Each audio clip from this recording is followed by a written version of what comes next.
if you have a more kind of chill personality athlete and you want them really hyped up, or not necessarily really hyped up, but more excited, a little bit more intense, you can have them do breath work in combination with some sort of dynamic warm-up or dynamic movement, where you are increasing the speed of the movement, you're increasing the speed of the respiration, or like the respiration rate, and that will bring them up. That'll kind of wake up the nervous system a little bit more. That'll get them a little bit more hyped up and a little bit more excited, ready to go. Even if they might not necessarily feel overly amped up,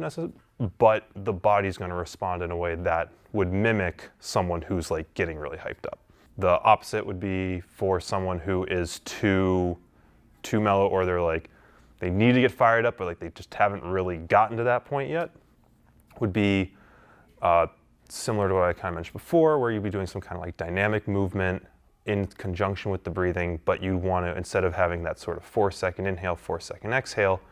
you'd want to maybe bring it down to like 2 seconds or even 1 second. So much shorter, much quicker and faster paced breathing, which will, in a sense, sort of like get more of that like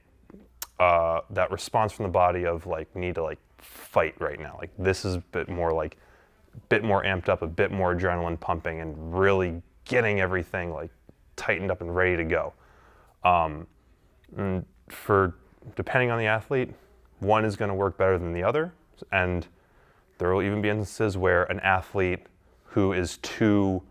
hyped up might even respond well to sort of that shorter breath cycle. So there's always some individualization to this, and the best advice you could ever give for an athlete who wants to do this or wants to try it is, you start them off with one thing and see if it works. And if it doesn't, you can always extend out the breaths. You can always shorten the breath. So it's a very pliable tool to use. But again, like the best thing you do is like give a recommendation and then sort of let the athlete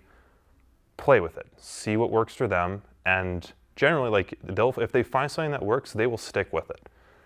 especially if they feel like it helps them on the field. And as a coach and as a parent, like the best thing you can really do is just sort of like encourage them to try these different things out and